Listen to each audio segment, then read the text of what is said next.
Welcome back, top performer. If you gave some people the choice to go to a networking event or go to the dentist, a lot of those people would choose the dentist on a tooth pulling day. Can't say I blame them. All right, maybe that's a bit too far, but networking is one of those terms that elicits thoughts of sleazy car salesmen, which we'd rather all avoid. The reasons can be numerous and include introversion, lack of confidence, fear of rejection, negative past experiences, lack of interest, and aversion to self-promotion. Lack of interest, I said it twice because people really are not interested.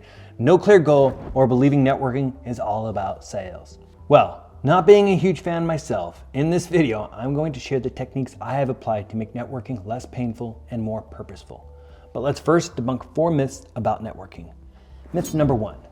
Sales and networking are synonymous. Networking is not about sales. It's about building relationships and expanding your professional circle. Sales is often about transactional exchanges and rarely goes beyond that. The association probably isn't helping you, so you may want to drop it. Maybe even call it something else if that helps. 3 of my favorite alternate names are relationshipping, open exchange, or strategic relationship building. Consider adopting one of those. Myth 2. Networking requires me to be great at small talk. Networking is not just about small talk. While it does have a place, a lot of people talk themselves out of networking because small talk for them is no small feat. I can relate. That said, your words are actually a very small component of effective communication. According to Albert Mehrabian's 7-38-55 rule, words are only 7% of effective communication, while body language and tonality round out the remaining 93%. This study gives you permission to say less and listen more. Myth 3. I need a huge network and must attend big networking events. Less is more. Be strategic. It's not about quantity, it's about quality. Attending every event, meeting, and talk won't necessarily result in a better network. You will be much more productive if you are selective about which events to attend and who you need to connect with. That way, you can be more focused on what you want to get out of each meeting rather than forcing yourself to attend event after event and meet person after person. Besides, that's exhausting. Myth number 4. Networking is only done in person. While face-to-face networking is important, it's not the only way to network. Online network platforms like LinkedIn and professional social media groups can be just as effective for building relationships and expanding your network. Those social networks can then lead to video calls or other methods to further deepen those relationships. All right, with those 4 myths debunked, let's dive in. Here are the 10 methods I like to leverage for making relationshipping less painful and more effective.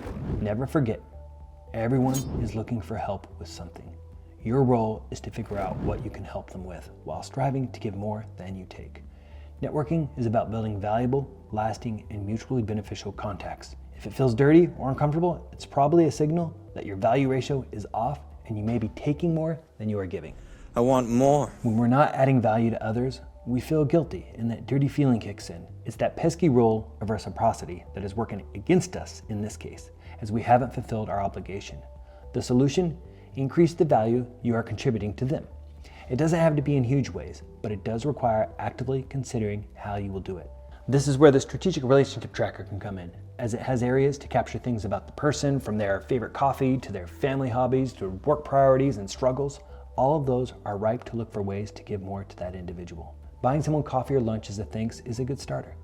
If you know their family loves hiking and you find favorite spots, share them with them. If you know they have a son or daughter who collects Pokemon cards and they sometimes visit mom or dad in the office, well, keep a pack of Pokemon cards at your desk and give one to him when he visits. My kids love that. If you have mad graphic skills and one of your connections needs help sprucing up their presentation, offer to help. Or maybe you just introduce them to someone in your network who can help them. Every person needs help with something. The more you can find to do for your connections, the less dirty it's going to feel because the relationship is in balance. With enough of these, the relationship begins to feel more like a friendship. Lean into your curiosity and strive to give more than you take. And you'll find networking doesn't take as much out of you. 2, own it. Be okay poking fun at yourself. It actually makes you more enduring to others. Doing this lets you dance with the fear that might otherwise be standing in your way. Embrace it. Own your social awkwardness by saying, hi, I recently came out of my introverted cocoon and I'm still getting used to the social world, so go easy on me. That's awkward. That's awkward. What you'll find is that the people you meet will usually want to help because they have either been in your shoes or because they too want to give back and they possess a skill that they can help you with. If you really want to embrace this, and assuming it's appropriate for your event, Wear a hat or a shirt that says socially awkward but trying. This also provides a great intro to small talk, and you'll find yourself bonding with others who are too afraid to admit they too struggle. But they can now because you have. I don't know, I guess being socially awkward has its advantages. You can take this candor a bit further by opening up to why you're networking. I appreciate when someone says that they know they need to get better at X or they want to accomplish Z over the next 10 years. This helps me start thinking about how I might be able to help them. And you might also get a big me too. Be okay poking fun at yourself while also being candid about your goals. 3, having clear goals that are tied to your vision or purpose. On multiple occasions, I received the advice to just be myself and be genuine. Sounds easy enough, right? That's it? That's your advice? Honestly, it always just made me feel even less genuine because I didn't always know who I needed to be in those moments because I was often networking for others and not myself. We often feel that way because we were networking without a purpose. This makes us feel like we are projecting a false or superficial image of ourselves, telling everyone how fantastic we are or sucking up to people. But when you can tie your networking to your own career master plan and your specific goals, then it's much easier to build relationships as you know what it means for you and your future. Heading to an event with a goal in mind will make you all that more productive. Then try to aim for 1 or 2 useful connections, or if there is a specific person you want to meet there, aim to get their attention. Once you've achieved your goal, you can politely excuse yourself instead of hanging around, forcing conversation, or overstaying your welcome. Whether you're trying to find a job, expand your professional network, expand your knowledge, or gain new clients for your business, having clear goals that are tied to your vision or purpose will make you more effective and, well, genuine. Oh, and as I mentioned before about candor, don't be shy about being open about your vision and goals if it feels appropriate for the event. Numero 4, find your Bruce. Some people are masters at building relationships, always smiling, funny, charming, and often super connectors, seemingly knowing everyone. They have this amazing knack to quickly build rapport with people and feel like an old friend. I am not one of those people, but I have benefited tremendously from my friendships with them. Not only can they make quick introductions, but they can also make social events so much easier. One of these individuals in my life is named Bruce. Bruce used to say he never turned down a free lunch, and this worked out great for me because I took him to a lot of free lunches and even some dinners. The free lunch was really just a perk for him. What really lit him up was getting to know people and maybe testing out some of his new jokes. Some better than others. Sorry, Bruce.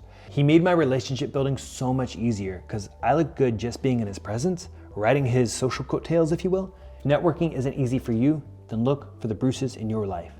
Those who are the natural networkers, who can introduce you to others because they just make friends standing in line and everyone wants to do them a favor. This is their gift to offer, and in return, you help them with what they need, and sometimes that's just a good party. Find your wingman or wingwoman. You can be my wingman anytime. Find your Bruce. 5, Bill, meet Teresa. Teresa, meet Bill. Never underestimate the power of an introduction. It's better to be introduced by another person than to go in blind. I love this technique. It allows me to piggyback on the relationships built by someone else. It's the my friend of a friend of a friend effect. Was that too many friends? Anyway, you get the point. Ultimately, what this allows you to do is shortcut through the do I trust this person phase, because you automatically get a ride on the existing relationship, and this tends to quicken the rapport because you both feel less intimidated because you both know Jack or Bruce. And if Jack is associated with each of you, then it makes sense that you would associate with each other. It also usually helps to make them more responsive to you because it's not just you they're ignoring, it's the friend who introduced you. Whenever possible, go in with an introduction. The introduction via an email is good, but if you can get an in-person introduction, that's even better. If you can manage a lunch with your common connection, even better. Never underestimate the power of an introduction as it will accelerate your rapport. 6, Mario loves video games. Make networking events less intimidating with some well-placed research. I like this technique because it allows me to, in advance, do some research on the individual so I can prime myself for the small talk that feels less intimidating when I already know a bit about these folks. This goes for networking events, interviews, or any time you're meeting someone for the first time. As part of that research, sometimes I actually like to reach out to this person in advance of the event and get to know each other a little bit more before we show up. This makes you feel more in control of the situation, allows you to graduate from that one-to-one to an in-person event. It removes the fear of the unknown a bit and turns it into connecting with someone you loosely know so that you can get to know them better. It's a tiny prime, but it makes a big difference. So do some well-placed research and do a simple reach out in advance to make an event less intimidating. The more interested you are in them, the more interested they are going to be in you. Come prepared with some good questions and let them talk. 7, take control of the event to best suit you. My favorite kind of networking events are the ones where there is an activity that facilitates the otherwise awkward small talk. Small talk, small talk, small talk. It allows the relationshiping to build naturally off of that. This can be an activity like golf, which is often built around the idea of networking, or an icebreaker to warm up the room, such as 2 truths and a lie, where you have to share 3 things about yourself, but one is made up. Another example is the find a person who fits this list, scavenger hunt style. The way this works is you have to find someone who matches the 10 criteria on your list. For example, has a dog, has 3 kids, is a big movie fan, hung out with a celebrity. It helps to facilitate the small talk, and if done right, accelerates rapport. Even just arranging a breakout session to discuss a problem in the industry is a great way to break the ice. If you're planning an event or can influence it with your own pixie dust, consider scheduling it at a place where there is an activity to make getting to know people easier. People love pairing dinner with networking because we all need to eat, and foodies appreciate the chance to expense it. Golf and networking, as I mentioned, is another great example. Maybe you want to create the Dungeons and Dragons or Star Trek networking event where you talk about business and your shared passion. I'm a Trekkie. Get out of here, I'm a Trekkie. The sky's the limit. Just remember that if you can make networking fit you, it will be a lot easier. If possible, take control of the event or at least a subsection of the event to make it fit you. Suddenly, you may find that it doesn't feel like networking. It feels like unifying your tribe, and that's the best networking possible. Volunteer or help out. This has made a big difference for me when I feel intimidated. Volunteering at the event lets me weave in and out with added purpose. A lot of people dislike networking events because circulating with a group of strangers can be intimidating. I relate. Instead of standing awkwardly by the buffet or faking another bathroom run, guilty, offer to help out. This will give you something to talk about and will also give people the impression that you're helpful and selfless. This can be especially helpful within industry organizations because you'll be connecting with other industry volunteers and now have a deeper bond because you've bled together. As long as your role as a volunteer still has you engaging with others, it's a great way to meet people. 9, don't forget the follow-up. Always follow up by sending your new connection a LinkedIn request, a text, or an email. Better yet, don't leave the engagement without an agreement on how you'll next follow up. A lot of people network, but don't do well on the follow-up. Those that do have an advantage and actually have to network less because they make the most out of each connection they make. The last tip, number 10. This last tip is going to summarize the items we already talked about in other videos, but it's important to reemphasize them as they greatly aid building a network. Remember that the most important thing in the world to each person is themselves. Give them significance by genuinely being interested in them. Smile, ask questions, and stay in the zone during your engagement. They will remember you as the great listener who made them feel heard, which can be rare. You will make them feel like a celebrity, and they will love you for it. Use the Benjamin Franklin effect, the rule of reciprocity, and feedback loop to fast track your rapport. Apply the break framework to reframe your invisible beliefs to make them work for you and not against you. Remember that is, identify the belief, reframe the belief, stack evidence to support your new frame, take action to make it real, and keep reinforcing it. Don't let fear stand in your way. Usually the message you get from your brain is just fake news anyway. If your brain's knee-jerk reaction is that you might be bothering someone, or maybe they won't like you, screw that. Assume attraction. Don't enter a conversation with that, they won't like me anyway vibe. Your lizard brain is projecting fear. Once more, fake news. You won't win everyone over, but you won't win anyone over if you don't try. Maybe another thing to ask is, what if they adore you?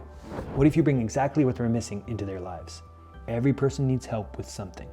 You are not bothering them as long as you are looking for ways to make their life better, to add value to them. People with strong relationships live longer and healthier lives. So get out there and start relationshiping. Your life and the lives of others will be better off for it. And I'll see you at the top. That's it for this lesson. I hope you found it valuable. If so, this is one of the core lessons from my Career Accelerator system. If you want the full course with the workbook, scripts, and bonus tools, you can get access at careeraccelerator.me. Or you can dive into the next lesson here.